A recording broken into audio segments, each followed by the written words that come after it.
primer lugar, muchas gracias por la invitación a estar esta tarde con ustedes, participar de este interesante evento y después del agradecimiento, una felicitación persistente, todavía después de 2 días de dura tarea, ¿no? Y además que creo que estaban diciendo, hay una cantidad de internautas que también estaban participando, ¿no? en este evento, así que también para esto voy un saludo y un agradecimiento por estar aquí todavía dispuestos a seguir conversando. A medida que se desarrollaba la sesión anterior, yo me estaba preguntando ¿qué hacemos? Un poco la pregunta que tú te hacías, ¿qué hacemos los historiadores y los filósofos en medio de este conjunto de científicos que vienen a hablarnos sobre innovación, el desarrollo científico y tecnológico y todo lo demás? ¿Qué sentido tiene estar aquí nosotros presentes en este momento final? Además, yo le encontré un cierto sentido, y es que, al menos por lo que yo voy a hablar del proceso histórico, como también algunos de mis colegas van a hablar de lo mismo, más que maestra de la vida, como a veces se considera la historia. Se repite además la frase esta de que si uno no tiene en cuenta, en fin, las cosas que se han hecho en épocas anteriores, tiene enorme peligro de repetirlas, sobre todo los errores. A mí me interesa la historia más en el sentido de que la historia es una dimensión del presente. Es decir, la historia está en el presente. Yo creo que la historia no existe como una realidad objetiva fuera del presente. En la medida en la que la tenemos en el presente, en la medida que es una dimensión del presente, en esa medida tiene sentido la historia y la reflexión histórica. Claro, mirado desde esa historia que está en el presente, todas estas excelentes intenciones y programas y proyectos para la realización de estos objetivos tan interesantes relacionados con la ciencia y la tecnología se van a encontrar probablemente con 1000 dificultades que presenta el hecho de que lo histórico en definitiva es parte del presente. Entonces ese presente no lo podemos borrar fácilmente de un plumazo. Y en lo que voy yo a narrar hay de alguna manera una especie de ejemplo. La primera intención, el primer intento por crear una escuela de ingenieros en el Perú y de dar formación en mineralogía, concretamente en el área de minas, es de 1791. Y la primera escuela de ingenieros se creó en 1876. Es decir, tardó casi un siglo en completarse. Y vamos a ver un poco por qué ocurre ese proceso, y creo que en el análisis de ese proceso algo seguramente vamos a aprender. Después de alguna anotación preliminar, lo que voy a hacer es ver analizar un poco cuáles son los antecedentes modernos de la actual concepción de la ciencia y la tecnología en el Perú y de la enseñanza de la ciencia y la tecnología en el Perú, es decir, ver un poco, diríamos, la etapa formativa, que es el siglo XIX. Después los inicios propiamente de la ingeniería de la ingeniería civil, pero que al comienzo está muy pegada, al comienzo además es primero ingeniería militar y solo después es ingeniería civil. Se llama incluso ingeniería civil para separarse y distinguirse de la ingeniería militar, que es anterior propiamente a la ingeniería civil. Me estoy refiriendo a la ingeniería moderna, por lo tanto estoy hablando de las épocas de los últimos siglos. Diré algo sobre la Escuela de Ingenieros y finalmente también sobre la formación ocupacional y profesional en el siglo XIX, que de alguna manera antecede lo que hoy estamos haciendo, los CEPROS y estas diversas formas En primer lugar, como anotación preliminar, mi primera anotación es que la ciencia y la tecnología, o la innovación, cuando hablamos de ciencia, tecnología e innovación, de la CTI, en realidad no tiene historia. Pero luego, por otra parte, no existe la sociedad si no hay al mismo tiempo ciencia y tecnología y a su manera innovación. Es decir, la ciencia, la tecnología, la innovación, etcétera, son dimensiones sociales, son dimensiones de la sociedad, ¿no? Y hay que entenderla como dimensiones de la sociedad. No es que haya, por una parte, la sociedad, y la sociedad que además tiene historia, ¿no? Se desarrolla históricamente, y luego, por otro lado, ciencia, tecnología, y haya que inventarse algo así como establecer relaciones entre la ciencia, la tecnología y las innovaciones, y por un lado, y la sociedad por otro, porque en realidad estén orientadas en un sentido u otro, ¿no? El hecho de que estén o de que no estén ya es socialmente significativo, y el hecho de que tengan una orientación y otra es igualmente significativo. Es decir, son dimensiones de la realidad histórica, en definitiva. Entonces creo que lo que hay que hacer es recuperar ese carácter para la ciencia y la tecnología, y por lo tanto cuando no solamente conocemos, que es una actividad fundamental que desarrollamos al hacer ciencia, sino cuando pensamos, que es lo que hacemos en definitiva cuando hacemos filosofía.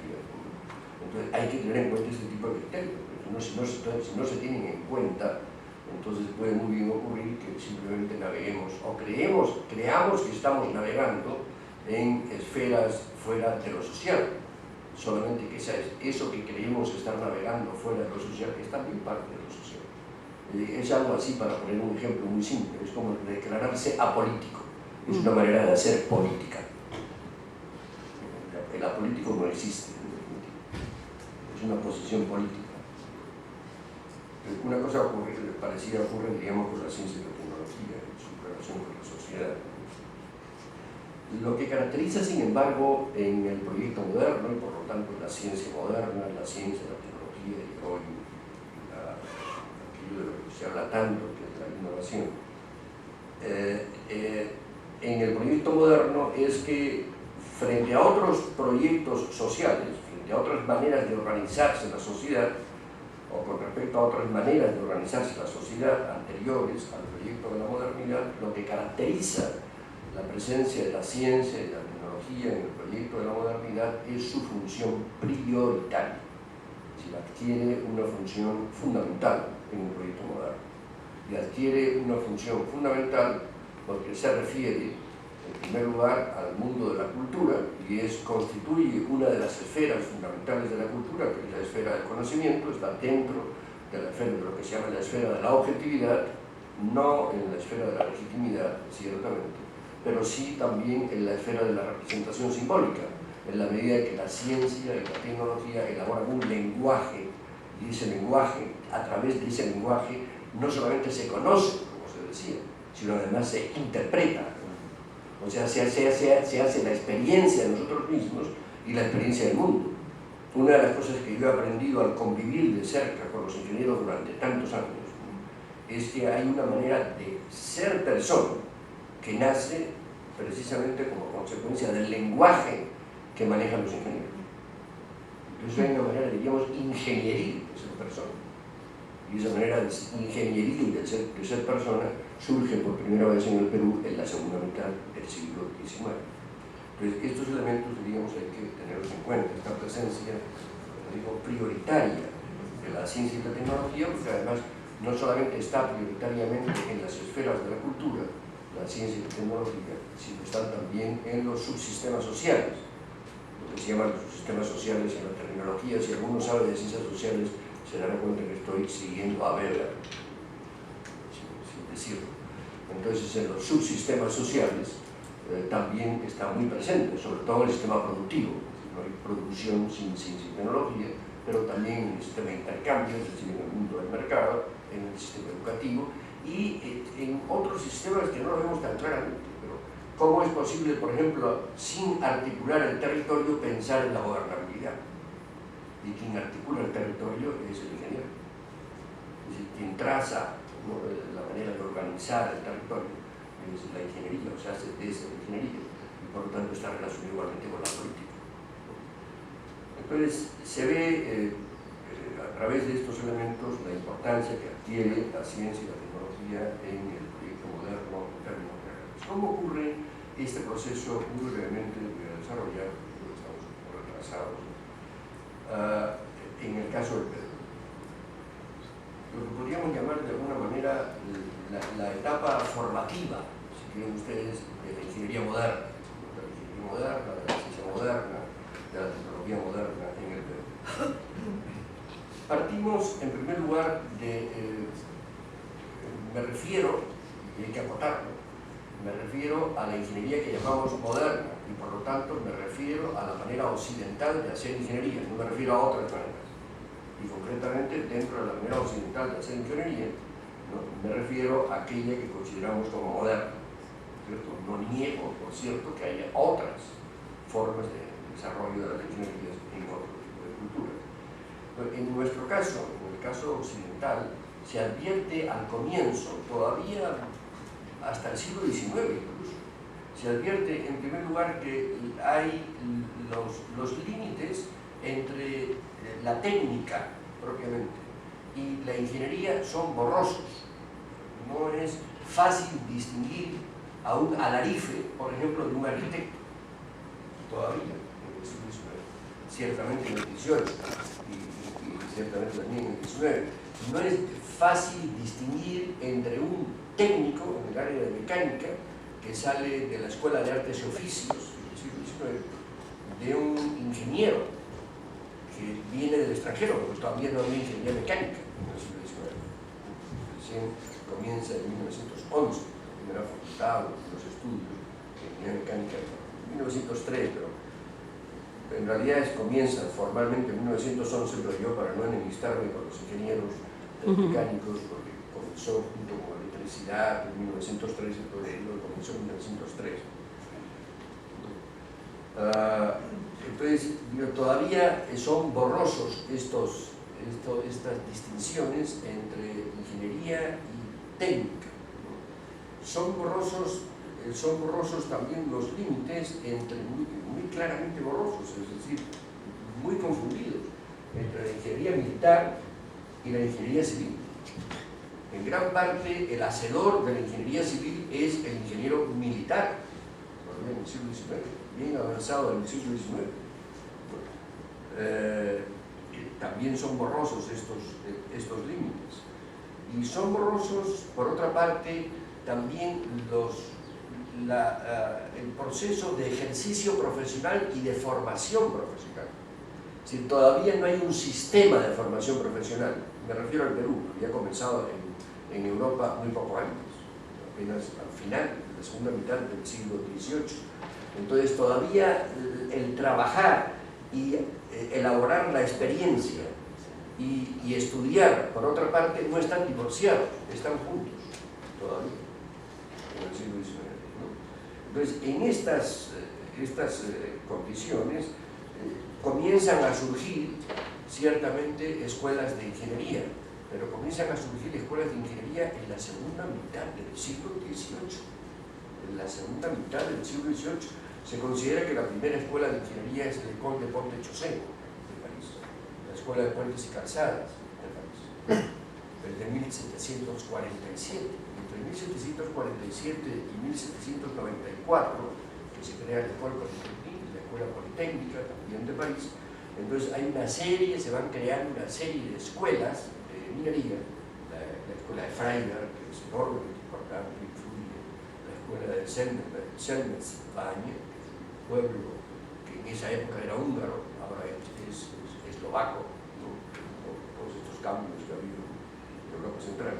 En San Petersburgo, en Almadén, no en Madrid, sino en Almadén, que es donde venía el Cinabrio, el Mercurio, etc., o en París, las escuelas de minas. Y en esta época también se crea l'École de Saint-Trinitier, la Escuela de Artes y Oficios. Enumero estas instituciones, estas escuelas, porque ellas van a servir de alguna manera, en primer lugar, porque ellas van a proveer de ingenieros y de técnicos al Perú, gracias a los encargados de negocios, los plenipotenciarios, en esa época no se hablaba de embajadores, a los plenipotenciarios peruanos en Francia o en Inglaterra, Europa Central, etc. Y además sirven también de modelo, no solamente proveen de funcionarios, sino que sirven de modelo a las escuelas que se van a formar después en el Perú.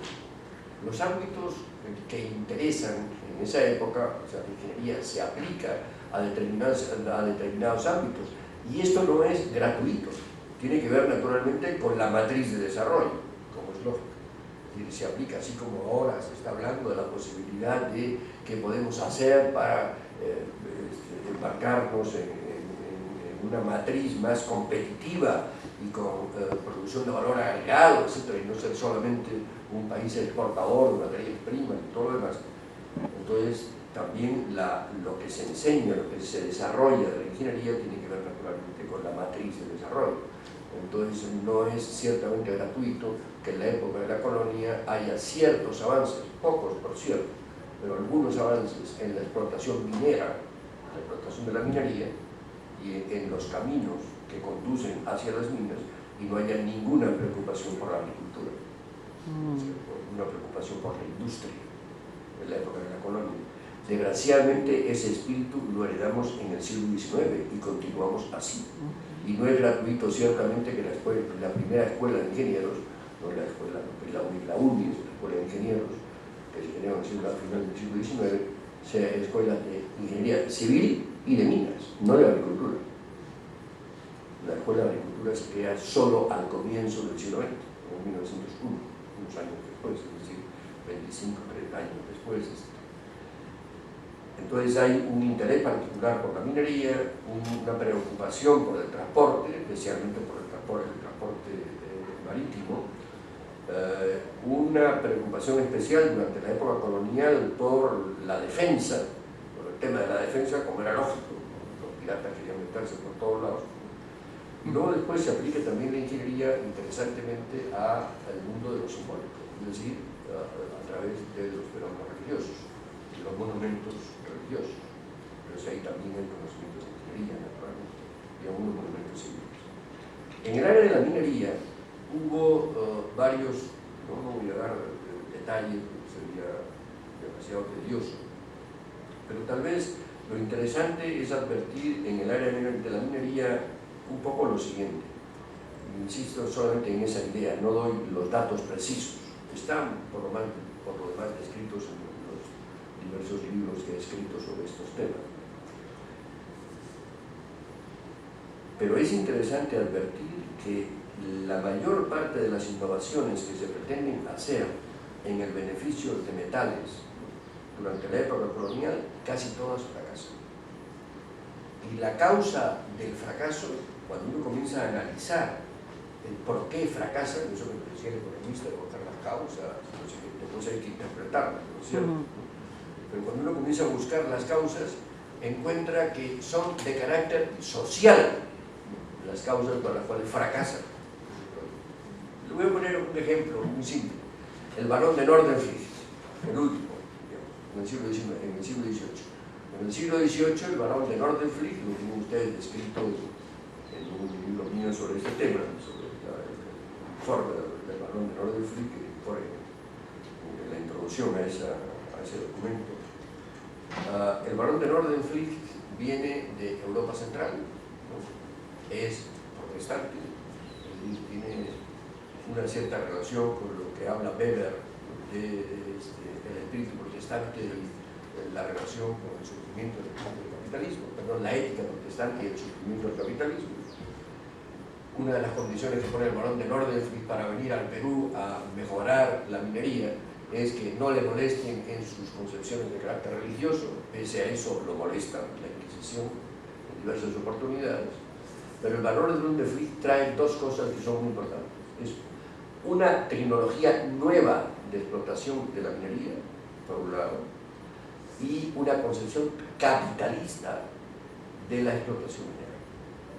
Y ninguna de estas dos cosas es aceptada por el Perú, porque el capitalismo en ese momento, estamos avanzado en el siglo XVIII, capitalismo en ese momento significaba modernidad, y modernidad significaba introducir las relaciones de producción capitalistas, y nosotros teníamos relaciones de producción, diríamos, precapitalistas, por llamar a Una de las razones por las cuales los mineros peruanos, es decir, los mineros de entonces, que eran españoles y peruanos, ¿no?, del final de la colonia, se opone a las reformas del barón de Nordenfleet, es porque, entre otras cosas, quiere regular las relaciones de producción, es decir, las relaciones del trabajo, y generar empresarios, porque en realidad no había propiamente grandes empresarios en la minería.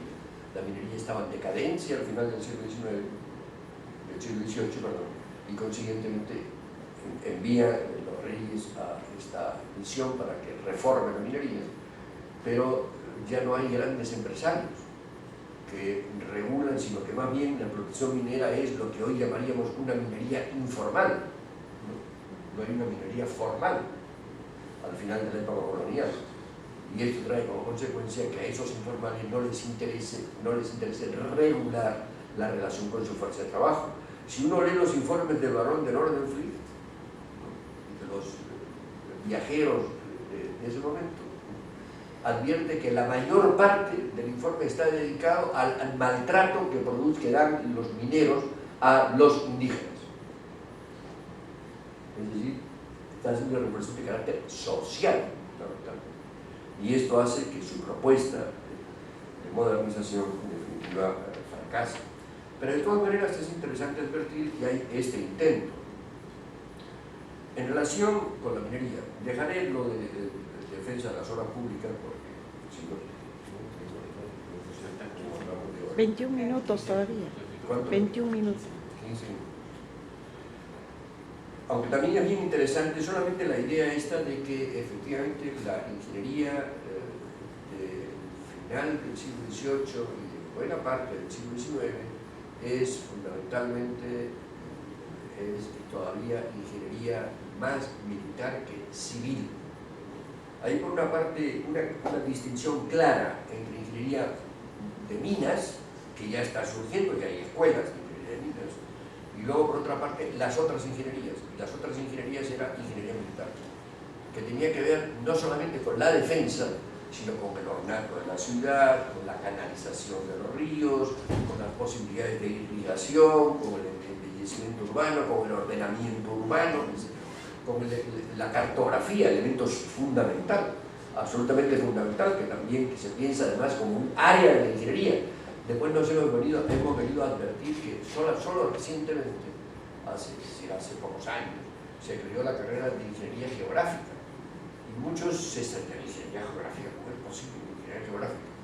Y es que el territorio también se puede dominar a través de la imagen, entonces también se puede manejar, y se tiene que manejar a través de la imagen. La cartografía permite precisamente gestionar el territorio a través de la imagen, y es fundamental hacerlo.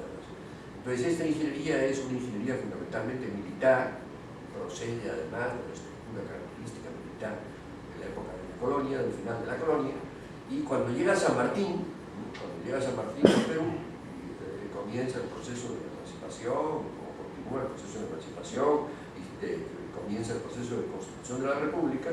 Una de las primeras cosas que hace San Martín, exactamente en 1822, es crear, es decir, oficializar nuevamente el cuerpo de ingenieros que se había creado, que había creado Carlos IV,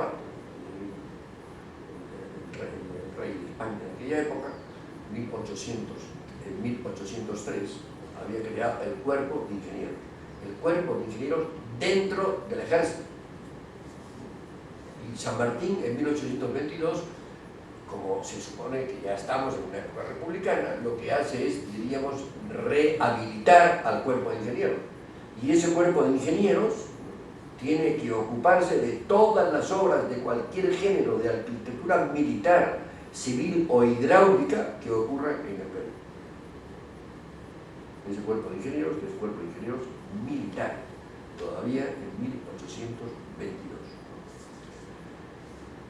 Esta relación con la ingeniería militar continuó durante el siglo XIX, pero poco a poco, diríamos, la partida la fue ganando la ingeniería civil. Y ya a mitad de siglo, 1853, se intenta crear una escuela de ingeniería civil. no se llega a crear.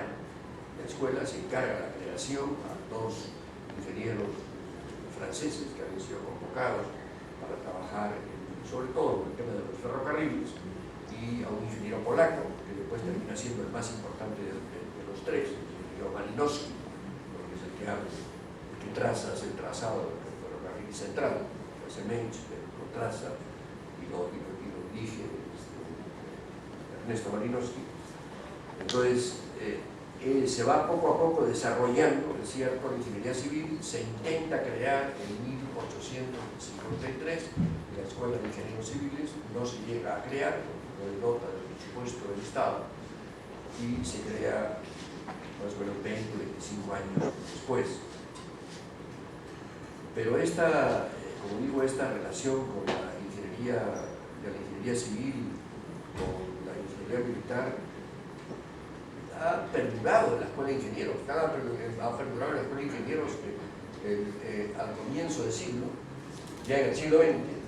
En el siglo XX la Escuela de Ingenieros, es decir, la UNI actual, fue militarizada. Tenían que usar uniforme, tenían que usar, es decir, estaba todavía muy cercano. Y es que hay que tener en cuenta que la ingeniería en el Perú viene fundamentalmente de Francia. La influencia fundamental es la francesa, y el ingeniero en Francia es considerado un funcionario del Estado, es un funcionario público fundamentalmente. El ingeniero es un asesor del Estado que tiene los conocimientos suficientes para decir cuándo una obra debe hacerse o no, qué diseño debe tener esa obra, pero no necesariamente es el ejecutor.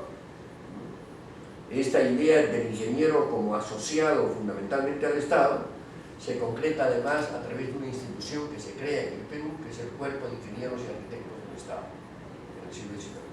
Y este Cuerpo de Ingenieros y Arquitectos del Estado, la misión fundamental es planificar el desarrollo, controlar el desarrollo, vigilar el desarrollo, perfeccionarlo y todo lo demás, el desarrollo material del país, pero no necesariamente hacerlo, no necesariamente ejecutarlo. Y hay una diferencia interesante, bien interesante, entre estos ingenieros de procedencia francesa y Mensch. Mensch es un empresario, es una ingeniería para ser empresario, es decir, es una ingeniería fundamentalmente privada, que se pone al servicio de las obras públicas, etcétera, del Estado, pero que está con un espíritu totalmente diverso a esa otra ingeniería, todavía de alguna manera casi militarizada, por lo menos estatizada, y cuesta trabajo la ingeniería desestatizarse.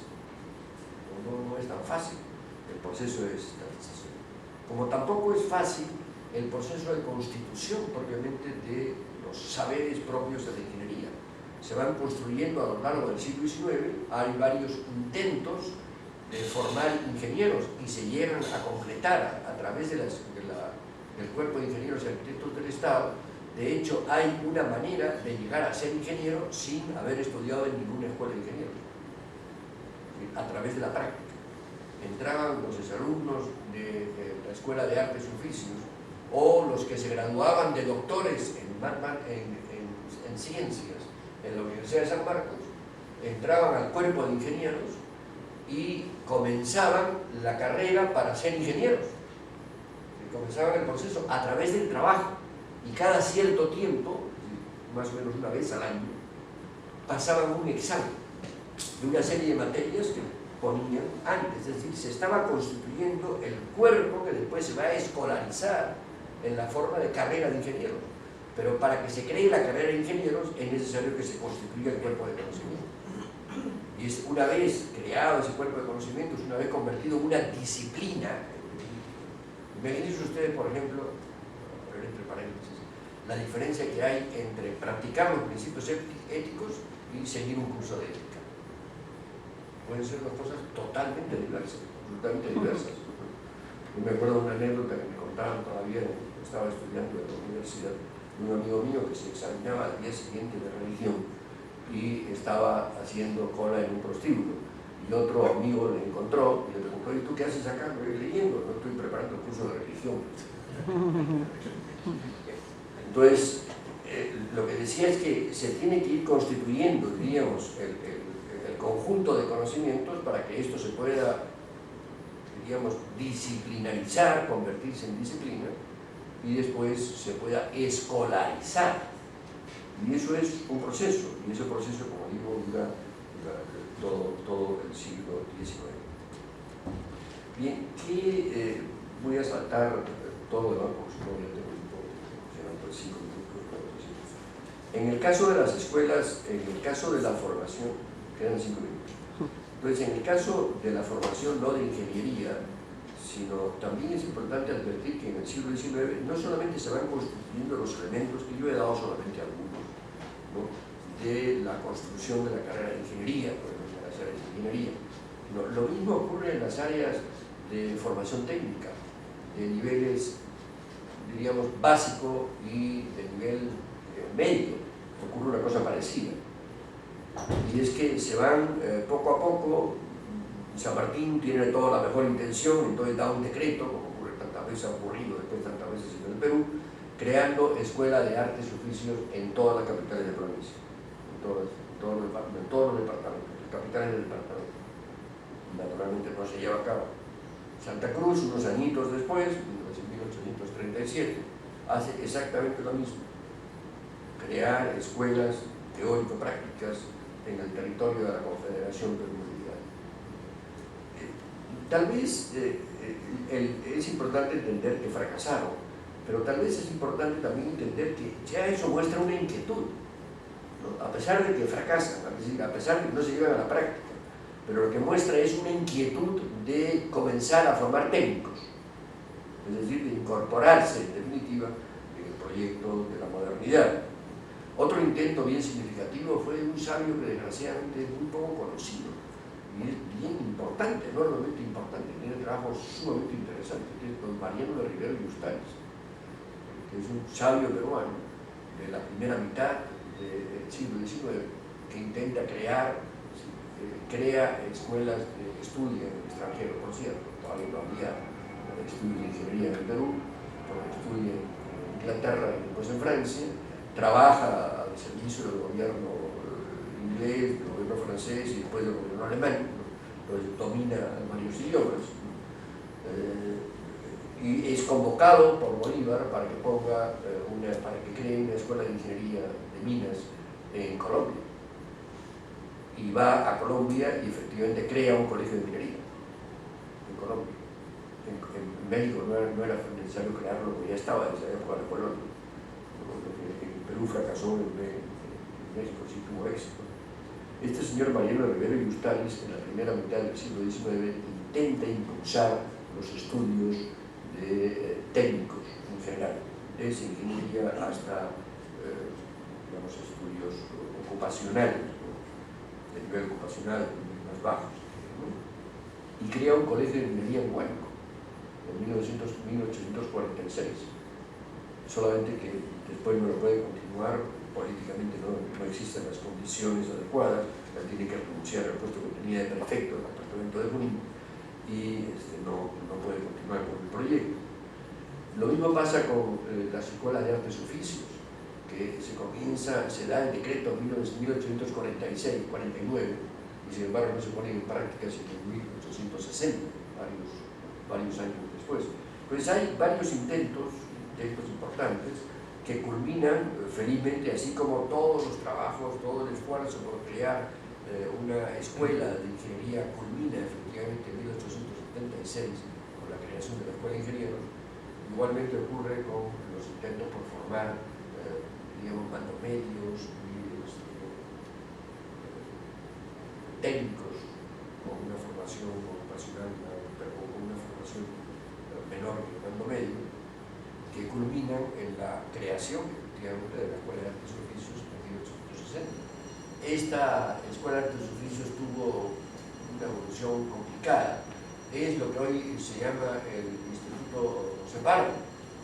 Y se llama el Instituto José Pardo no porque la creara Pardo, porque Pardo no había creado ni siquiera José Pardo, probablemente no había nacido todavía, cuando se crea en 1860. No sé si recuerdo si hubiera nacido, no, en cualquier caso, si hubiera nacido era un chico. Quien era importante en esa época, exactamente ya desde 1860, era su padre, Manuel Pardo,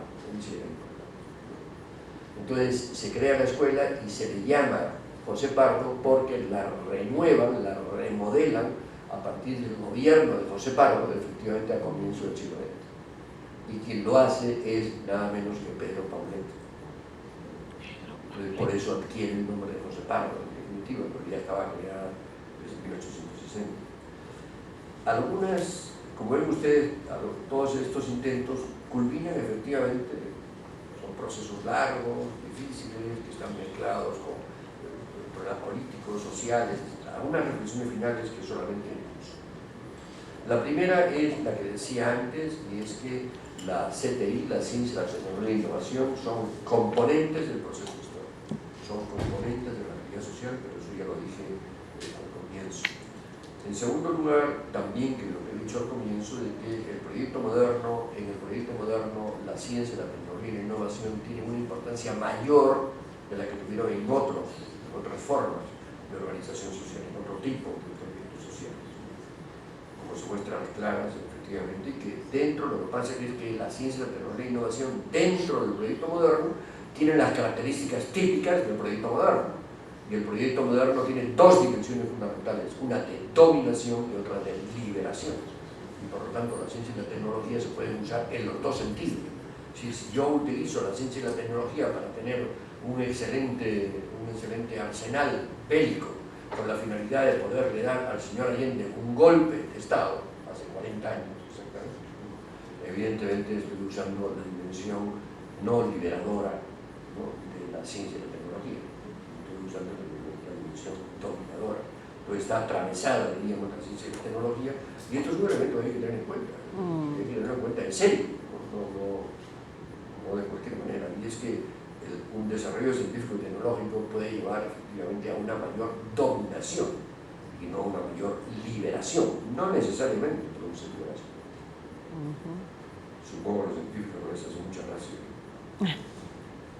En el siglo XIX en el Perú es, como he dicho, un periodo formativo del desarrollo de la ciencia y la tecnología y de la formación en ciencia y tecnología, en donde se distinguen claramente ya los tres niveles, el ocupacional, el profesional y el de ingeniería propiamente, en el que se comienza a diferenciar las áreas, de tal manera que la ingeniería civil se va despegando de la ingeniería militar, que la ingeniería civil también se va despegando de la minería, porque al comienzo nacen casi como juntas. Cuando se crea la escuela de ingenieros, los estudios tienen 5 años, pero con un año más uno puede ser ingeniero de la otra especialidad. Solamente hay 2 especialidades, civiles y minas. Y uno hace un año más si es ingeniero civil y se convierte en ingeniero de minas, y al revés. Lo que quiere decir que, diríamos, no estaban todavía tan claramente distinguidas, ¿no? Que en ese siglo se constituye el corpus, es decir, el conjunto de saberes y de prácticas necesarias para la carrera de ingeniería, que en ese siglo se escolariza por primera vez, ¿no?, la formación de ingenieros y la formación de científicos y de técnicos, que se institucionaliza, además, curiosamente se institucionaliza eso que lo tenemos muy de moda ahora, ¿no?, que es el tema de la acreditación. Pues la acreditación ya existía en el siglo XIX, a través del cosmografiato, se llamaba. Había una institución de en la época colonial que se llama el cosmografiato, es decir, el cosmógrafo, que estaba dedicado a una serie de funciones. Y el cosmógrafo es el que daba, diríamos, la licencia a alguien para ejercer un oficio, y la licencia a alguien para ejercer como arquitecto, o la licencia a alguien para ejercer como ingeniero. Entonces era una forma, evidentemente, de acreditación que se escolariza, que se institucionaliza la acreditación y que se comienzan a construir, ¿no?, los cuerpos de ingenieros, y se socializa de alguna manera la profesión de ingeniero. Entonces termino con 2 ideas nada más. La primera es que en el siglo XIX produce ya una manera nueva de ser hombre, es decir, de realizarse como persona, que es la de profesional técnico, que no había existido hasta entonces todavía. Y algo que hemos estudiado particularmente y que creo particularmente importante, y es que se crea en el siglo XIX, se comienza a crear en el siglo XIX un lenguaje nuevo, ¿no?, que es lo que he llamado el discurso del bienestar, es decir, el discurso característico de los ingenieros y de los científicos. que no es por cierto exclusivo de ellos, pero después influye enormemente la manera de elaborarse los discursos en el Perú. Muchas gracias por su presencia.